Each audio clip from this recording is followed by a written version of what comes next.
June 14th, 1944. Imperial Japanese Navy Intelligence Center, Tokyo.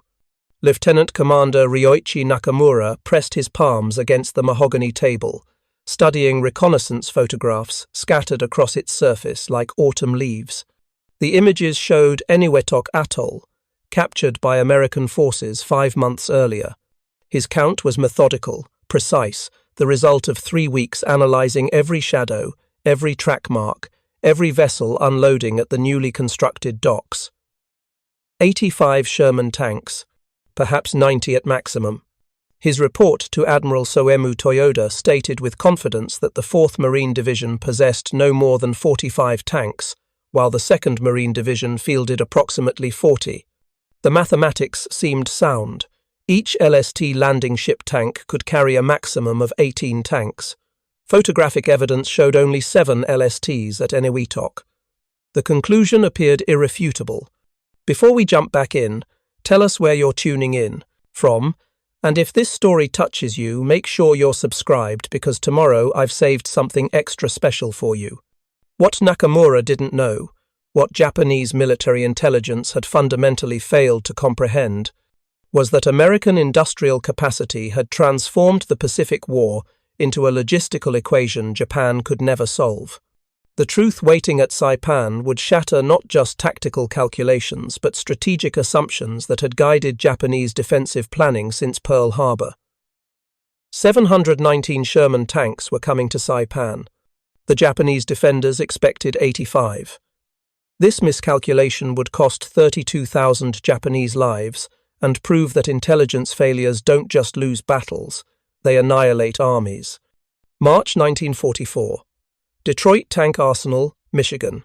The production line stretched 3/4 of a mile through Building B. A Sherman M4, a 2-tank, rolled off the assembly line every 47 minutes, 24 hours, daily. Plant manager Howard Watkins watched the 23rd tank of the day receive its final inspection. His clipboard showed production statistics that would have been incomprehensible to Japanese planners. Monthly output, 1,247 tanks. Detroit Arsenal alone produced more tanks in March 1944 than the entire Japanese Empire manufactured in all of 1943. But these numbers remained classified at the highest levels. Even many American field commanders didn't grasp the production scale.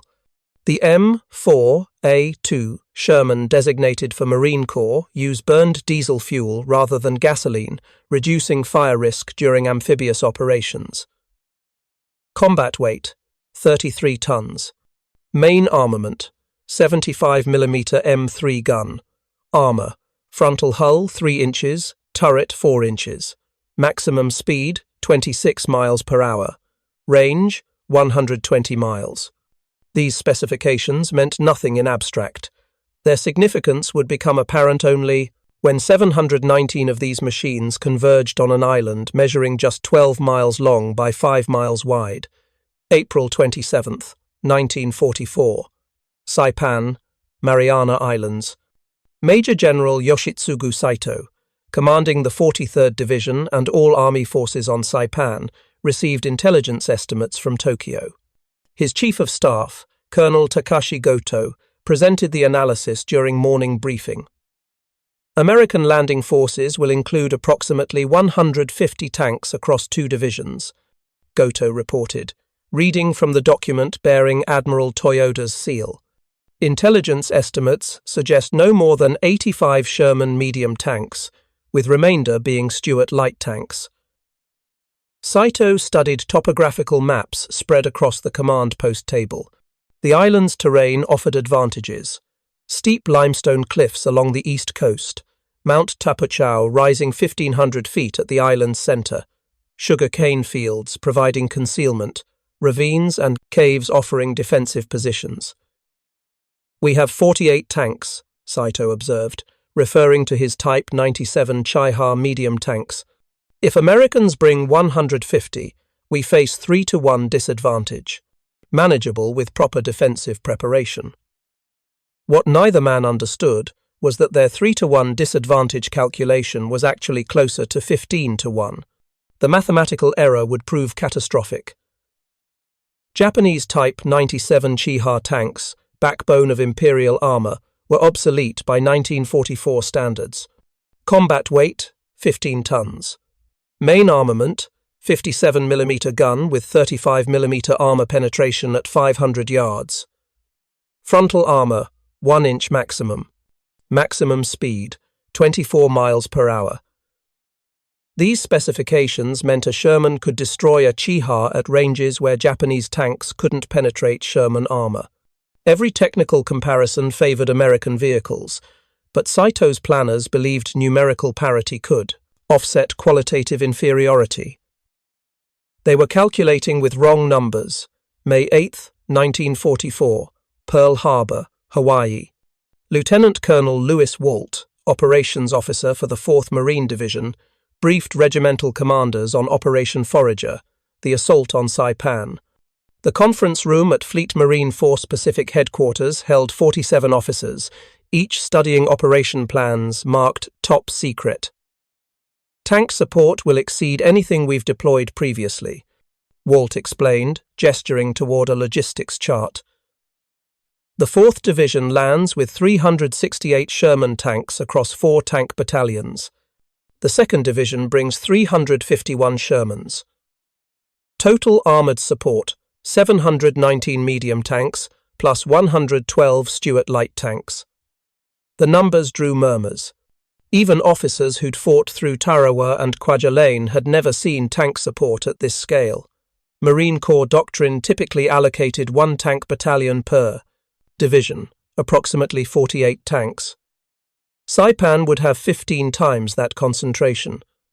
Colonel Franklin Hart of the 4th Tank Battalion asked the obvious question, "Sir, we're landing 831 tanks on an island 12 miles long.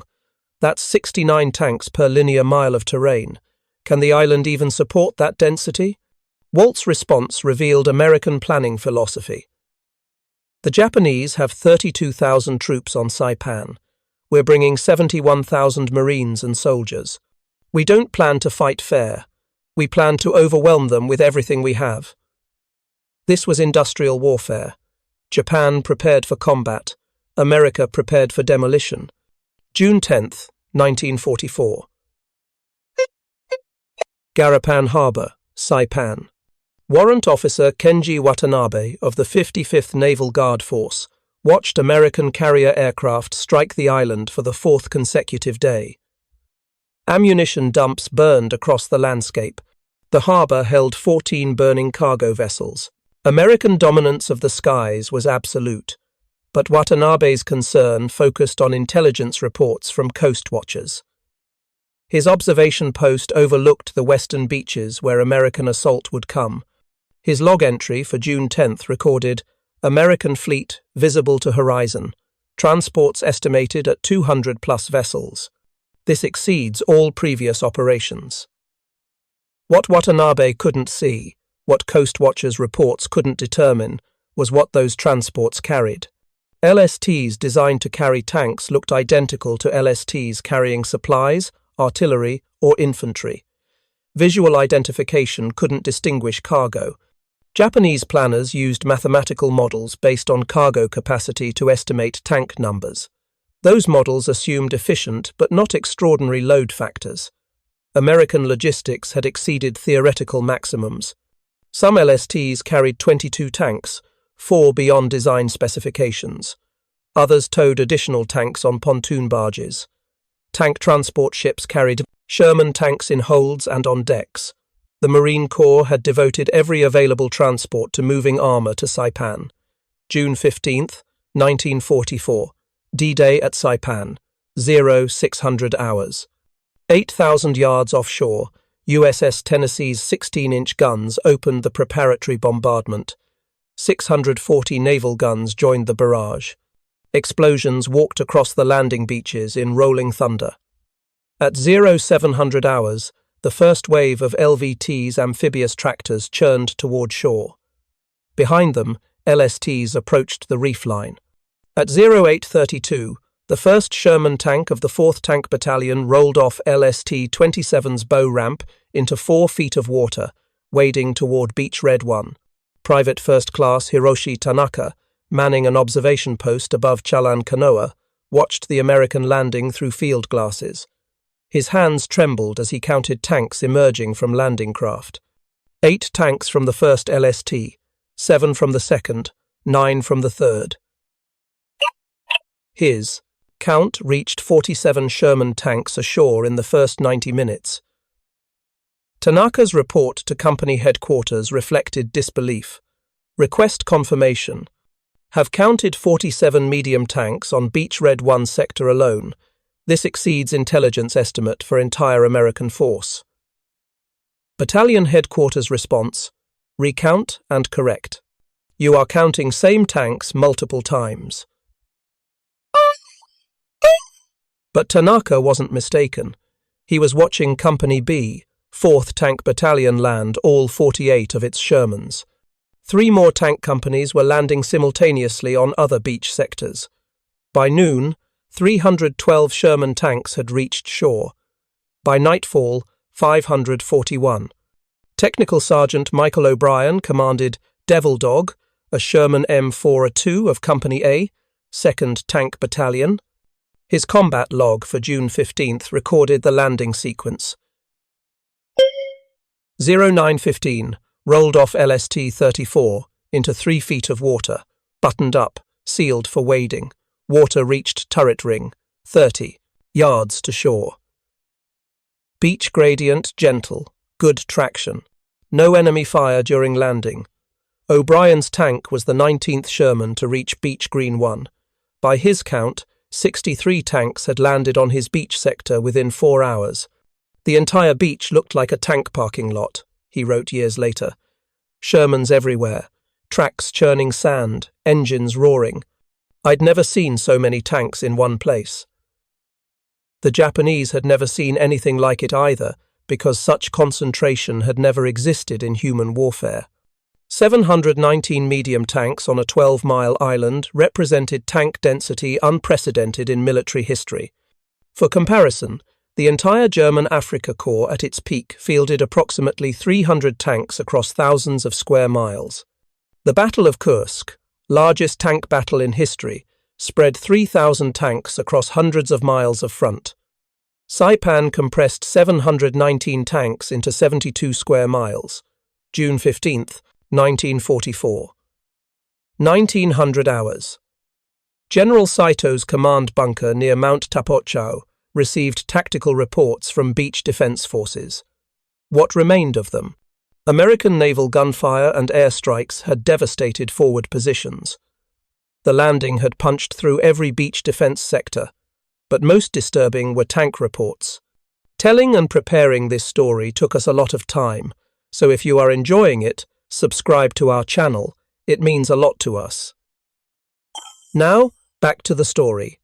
Major Kiyoshi Yoshida, 2nd Battalion, 135th Infantry Regiment, reported from southern Saipan.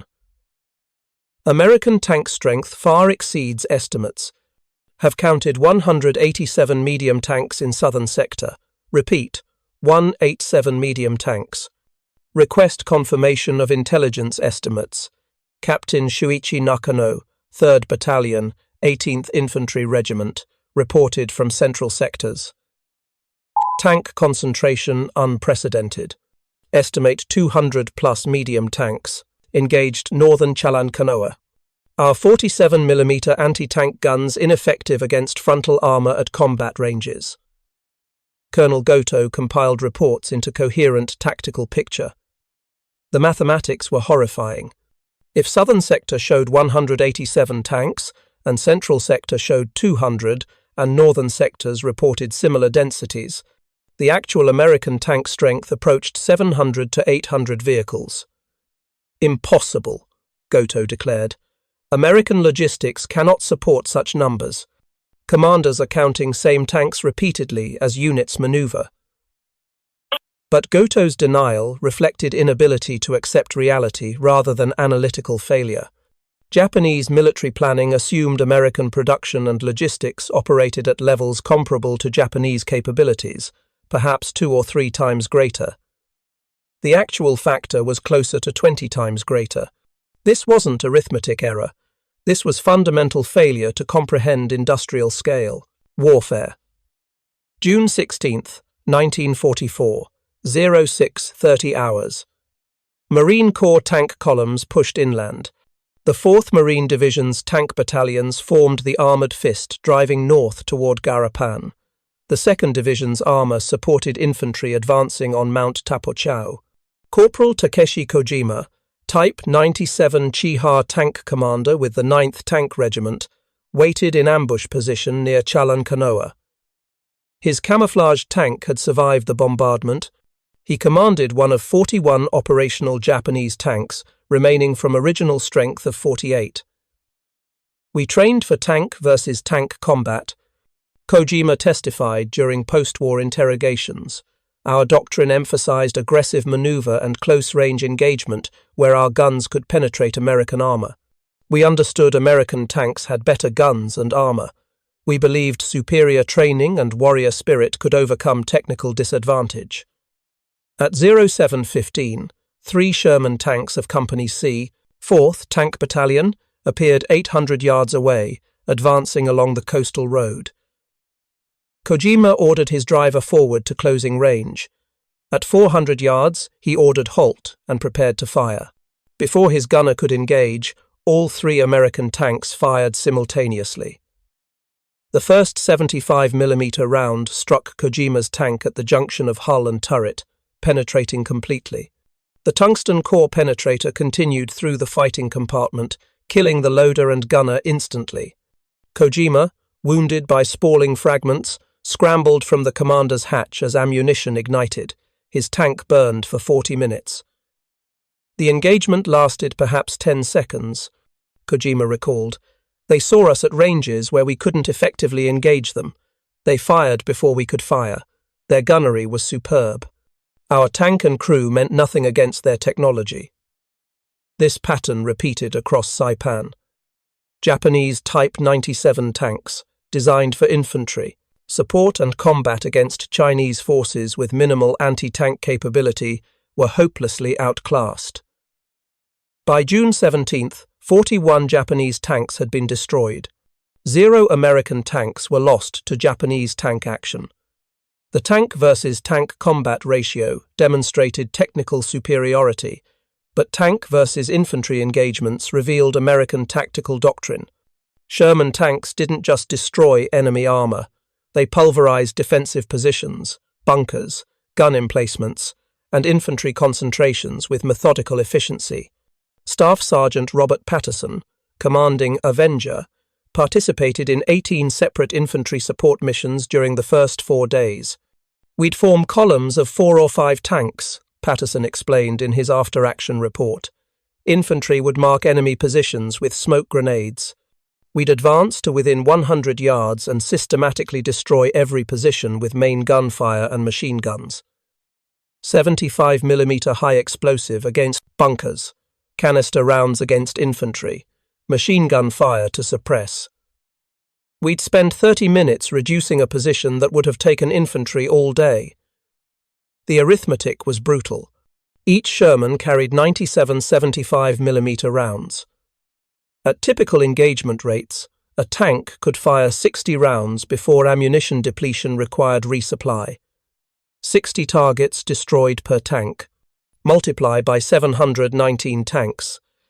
Japanese Lieutenant Ryoichi Nakamura, surviving officer of the 135th Infantry Regiment, described the result. Tanks were everywhere. We'd establish defensive position during night. Morning brought tanks. 15-20 tanks would appear, line up 500 meters away, and begin firing, methodically. One position after another. We couldn't run. We couldn't hide.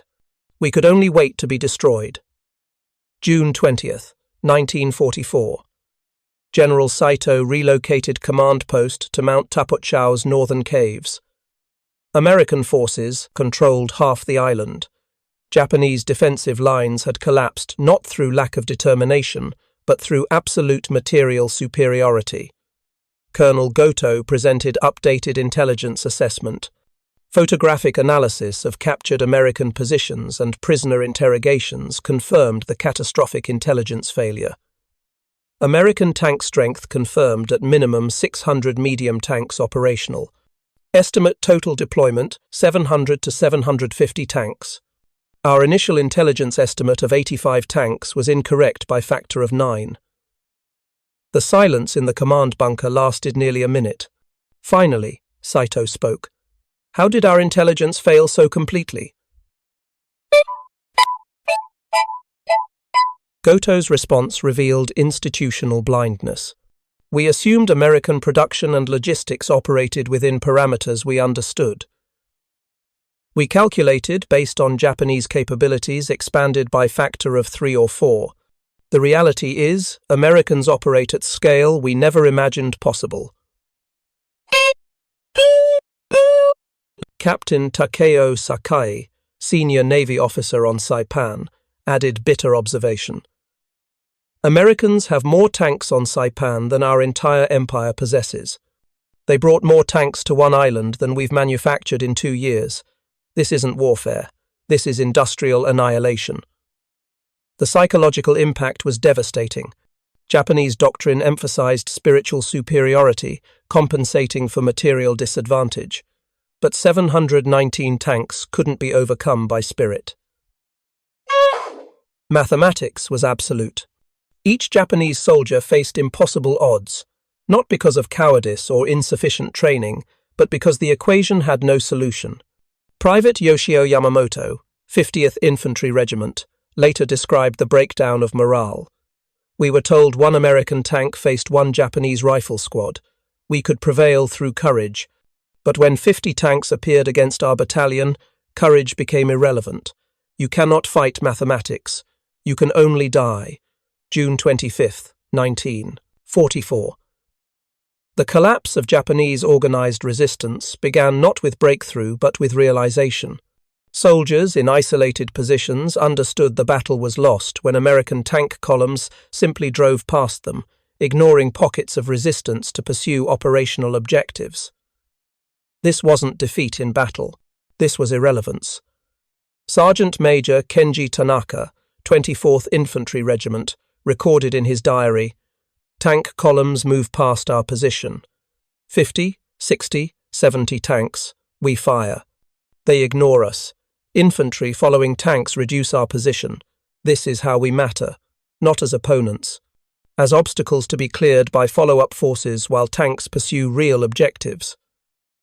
The American tank battalions had shifted from supporting infantry attacks to conducting independent operations. Armoured columns, sometimes 50 tanks strong, drove through Japanese positions with infantry following to mop up. This was combined arms warfare at industrial scale. Technical Sergeant James Morrison commanded Thunderbolt, Company D, 2nd Tank Battalion. His combat log for June 25th recorded, "Participated in armoured sweep, Mount Tapachau, northern approaches. Column of 48 tanks, infantry mounted on tank decks, advanced 6 miles in 4 hours, encountered minimal resistance. Expended 23 main gun rounds, 1,200 machine gun rounds, no friendly casualties." The efficiency was staggering. 48 tanks advancing 6 miles in 4 hours represented operational tempo Japanese forces couldn't counter. By comparison, Japanese infantry defending that same terrain had taken 3 weeks to establish positions. July 4, 1944. Mapi Point, northern Saipan. The final Japanese defensive positions occupied cliffs overlooking the sea.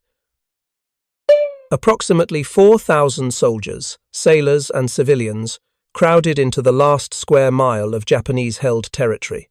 The siege lasted 1 day. 160 Sherman tanks formed. Assault line along the southern approaches. Naval gunfire supported from offshore. Artillery added weight of metal. At 0800 hours, the tanks advanced. By 1400 hours, organized resistance ceased. By nightfall, suicide charges had claimed most survivors. Master Sergeant Anthony Delgado, 4th Tank Battalion, described the final assault. "We formed line abreast. 160 tanks spread across 2 miles, infantry behind us, naval gunfire in front. We advanced at 5 miles per hour, firing constantly. Everything in front of us died. It wasn't combat. It was execution. Lieutenant Colonel Kyoichi Ogata, one of 19 Japanese army officers to survive Saipan, later testified. The tanks came in waves. First wave fired, retreated to reload. Second wave advanced through first wave, fired, retreated. Third wave advanced. Continuous fire for 6 hours. There was nowhere to hide. Caves collapsed from repeated hits. Cliff faces crumbled. The earth itself became enemy. July 9th, 1944. General Saito committed ritual suicide after issuing final message to surviving troops. Our weapons are gone. Our ammunition is exhausted. Our comrades have fallen.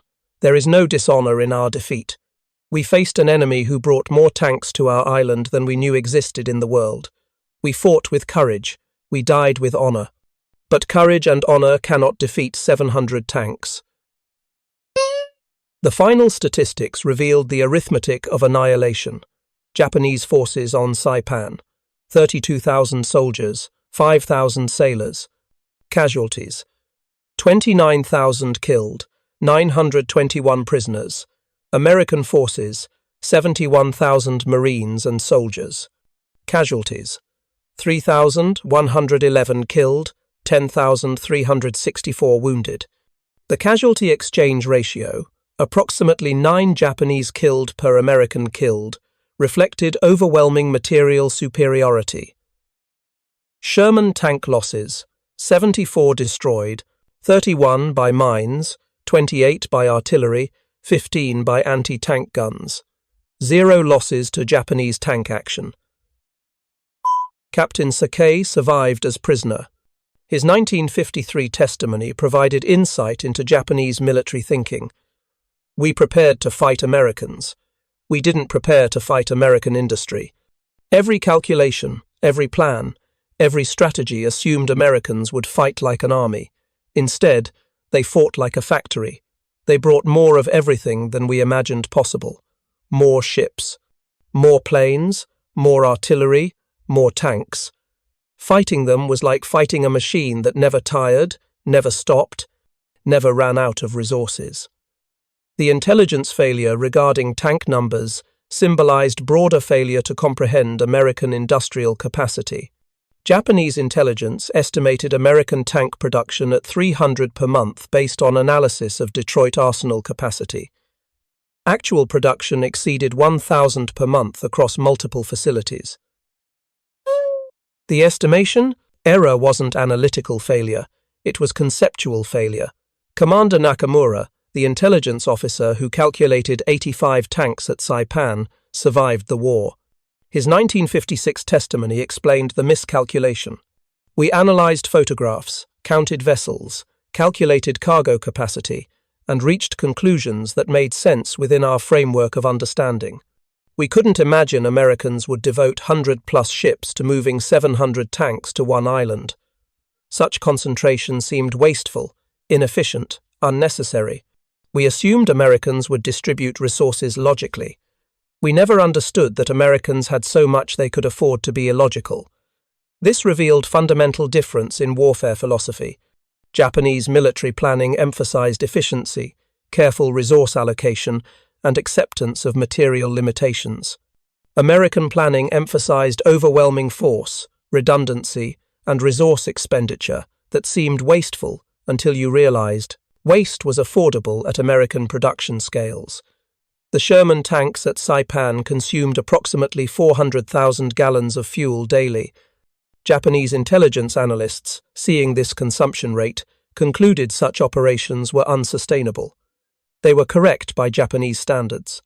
Japan's entire Pacific fleet consumed approximately 2 million gallons of fuel daily. The Americans brought 8 million gallons of fuel to Saipan specifically for tank operations. The consumption rate that would have paralyzed Japanese logistics was Tuesday afternoon for American supply officers. Strategic implications extended beyond Saipan. The Marianas Campaign placed B-29 bombers within range of Japanese home islands. 719 tanks at Saipan demonstrated American capability to concentrate overwhelming force anywhere in the Pacific. Japanese defensive planning for Philippines, Okinawa, and homeland defense had to assume American tank strength would equal or exceed Saipan levels. Lieutenant General Hideki Tojo, Prime Minister and War Minister, received reports from Saipan with understanding that the war was lost. His diary entry for July 10, 1944 recorded, "Saipan has fallen. Americans deployed 700 tanks to island we defended with 32,000 men. They have capacity to deploy similar force against any objective. We cannot match this. We cannot counter this. We can only die heroically." The July 18th resignation of Tojo's cabinet followed directly from Saipan's fall. The Emperor, informed of the true American tank numbers, reportedly asked, "If they can bring 700 tanks to Small Island, what can they bring to Japan?" Post-war analysis by Japanese military historians identified the intelligence failure at Saipan as the moment Japanese high command lost faith in victory. Colonel Masanobu Tsuji, one of Japan's most aggressive operational planners, wrote in 1952, "Before Saipan, we believed fighting spirit could compensate for material disadvantage. After Saipan, we understood that no amount of spirit could overcome 700 tanks. The war continued 20 more months, but we knew from July 1944 that defeat was inevitable." American military planning absorbed different lessons. Marine Corps Gazette published comprehensive analysis in March 1945, titled "Tank Operations at Saipan." The conclusion influenced Pacific War tactics. Concentration of armor provides decision advantage. Tank density at Saipan, 60 per linear mile of front, overwhelmed defensive capability. Future operations should achieve similar concentration. This doctrine guided Okinawa planning, where approximately 800 tanks supported the assault. The proposed invasion of Japan allocated 3,000 tanks for Olympic, the Kyushu landing, and 5,000 tanks for Coronet, the Kanto Plain assault. American military planning had learned that enough tanks could solve any defensive problem. Technical Sergeant Patterson, who commanded Avenger throughout Saipan, reflected in 1987. "People ask if 700 tanks was overkill. I tell them every tank on that island saved Marine lives. Every position we destroyed with tank fire was position that didn't kill Marines. The Japanese weren't going to surrender. We could have fought them bunker by bunker, cave by cave, losing 50,000–60,000 Marines. Instead, we brought enough tanks that Japanese positions became irrelevant. That wasn't overkill. That was saving lives through firepower." The humanitarian argument remains controversial. 719 tanks certainly accelerated Saipan's fall, reducing American casualties. But the overwhelming force also eliminated Japanese ability to conduct organized withdrawal, contributing to high Japanese casualties and civilian deaths. The mathematics of industrial warfare allowed no middle ground. You brought enough force to win quickly, accepting that quick victory meant total destruction of the enemy, or you accepted protracted combat with higher casualties on both sides. General Holland Smith, commanding 5th Amphibious Corps at Saipan, defended the concentration. "We brought 700 tanks because we could bring 700 tanks. American industry gave us capability to overwhelm any objective with material superiority. Using that capability saved American lives. That's my duty. If Japanese intelligence failed to anticipate this, that's their failure, not our excess. The intelligence failure itself deserves final examination. Commander Nakamura's estimate of 85 tanks wasn't incompetent analysis. It was analysis based on Japanese understanding of logistics, production capacity, and operational planning. The error was assuming Americans operated within parameters that made sense to Japanese planners. They didn't. Americans operated at scales that seemed irrational until you understood that American industrial capacity made the irrational routine. The 719 Sherman tanks at Saipan represented just 2 months of American production. The entire deployment, which seemed overwhelming to Japanese observers, was basically rounding error in American output. Fisher Tank Arsenal alone could have replaced every tank lost at Saipan in 3 weeks. This disparity explains why Japan couldn't win the Pacific War. Fighting spirit, tactical brilliance, and strategic acumen couldn't overcome industrial capacity difference measured in orders of magnitude. Japan's entire wartime tank production was approximately 6,000 vehicles. America produced 49,000 medium tanks during the war. The ratio, 8-1 in America's favor, meant Japan faced arithmetic impossibility. Private First Class Tanaka, who counted the first 47 tanks landing at Beach Red 1, survived Saipan by hiding in caves until August. His surrender statement included reflection on the intelligence failure. When I reported 47 tanks on one beach, headquarters told me I was counting wrong. They were right. I was counting wrong. I was counting just one beach. Americans were landing tanks on 7 beaches simultaneously. I counted 47. There were 700. You cannot defend against enemy when your intelligence is wrong by factor of 15. The Saipan intelligence failure demonstrated truth about modern warfare. Industrial capacity matters more than fighting spirit. Production matters more than courage. Logistics matters more than training. Americans didn't defeat Japanese forces at Saipan through superior tactics or better soldiers. They defeated Japan through superior ability to manufacture, transport, and deploy overwhelming material force. 719 tanks was simply what American industry could deliver and American logistics could support. Japanese forces fought bravely. They died with honor. But bravery and honor couldn't change mathematics. 85 tanks estimated versus 719 tanks deployed. The gap between estimate and reality represented the gap between two nations' industrial capacity. That gap was unbridgeable through military means. The Japanese estimated 85 Sherman tanks at Saipan. They counted 719 and knew the island was lost. By extension, they knew the war was lost. You cannot defeat an enemy who can be wrong by factor of 9 in their planning and still win through sheer material excess. You cannot fight an opponent who treats 700 tanks on a small island as routine deployment. You cannot overcome industrial advantage measured in orders of magnitude. Saipan proved that modern war was won in Detroit factories before it was fought on Pacific islands. The Sherman tanks rolling off assembly lines in Michigan decided battles fought 6,000 miles away. Intelligence officers counting tank tracks in photographs couldn't change that. Neither could soldiers dying in caves. Industrial warfare had reduced combat to mathematics, and Japan's numbers simply didn't add up. The 719 Sherman tanks at Saipan weren't just vehicles. They were symbols of industrial nation at total war.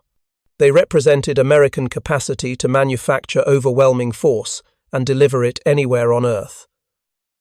Japanese intelligence estimated 85 tanks because estimating 700 seemed irrational. But American warfare wasn't rational by Japanese standards. It was industrial. And against industrial warfare, courage and honor meant nothing. Only production capacity mattered.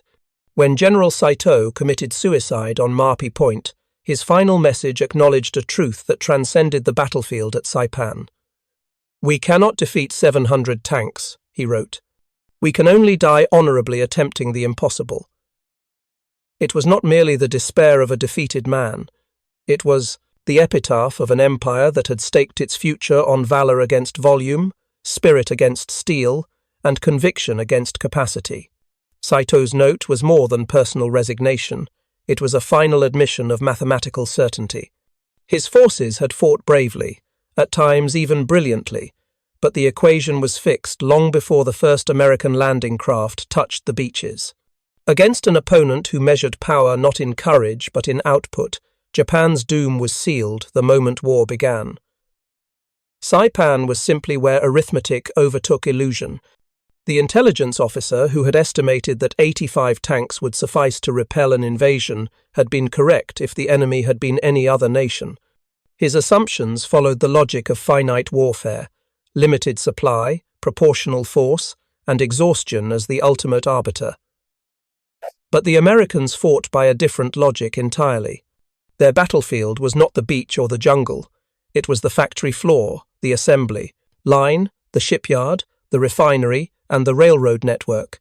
Where the Japanese soldier relied on spirit and sacrifice, the American soldier relied on an invisible army of machinists, welders, engineers, and logisticians, millions of them, all working in synchronized anonymity to sustain the front.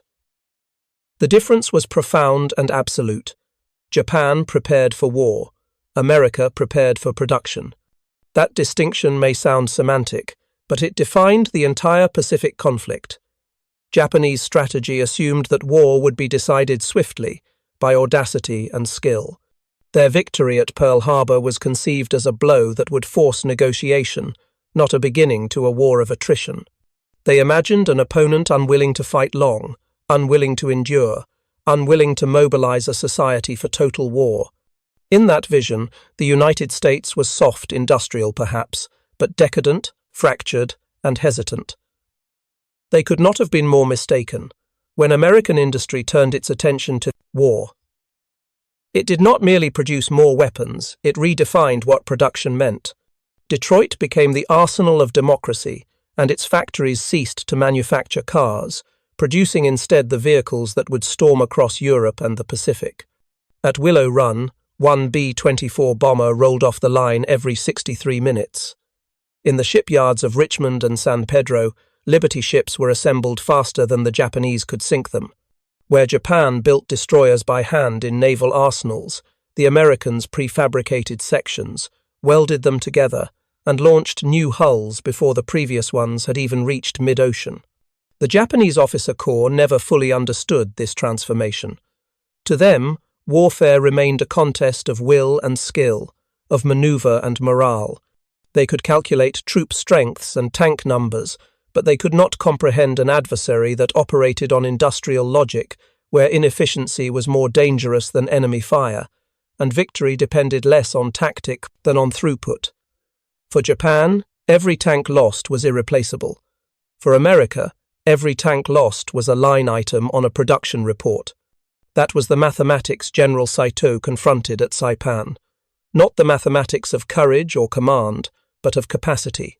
His garrison could kill hundreds of Marines, destroy dozens of tanks, and still lose, because each casualty and each wreck was already accounted for in a spreadsheet somewhere in Washington or Detroit. The replacements were in motion before the battle had even begun. 719 tanks on a 12-mile island may have seemed insane to any traditional strategist. It violated every principle of economy and proportionality.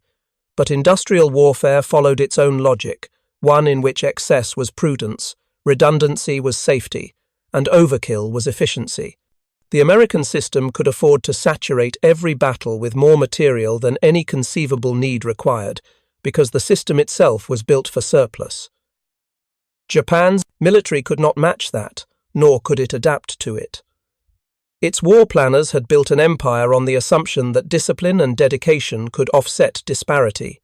They believed that quality could overcome quantity, that a single Zero fighter, expertly flown, could defeat any number of clumsier American planes. For a time, that illusion held. Early victories from 1941 to 1942 seemed to vindicate their faith. But industrial warfare is cumulative. The factories that had not yet been fully mobilized in 1942 were roaring by 1944.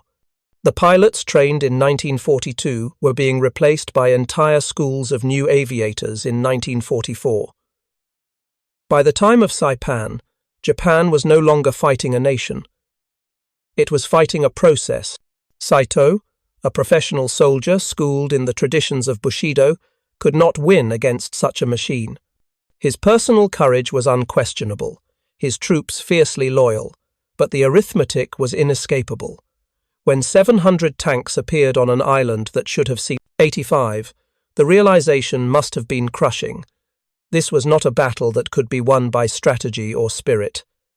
It was a demonstration, a proof by contradiction that valor could not replace volume. The very terrain of Saipan reflected the futility of Japanese resistance.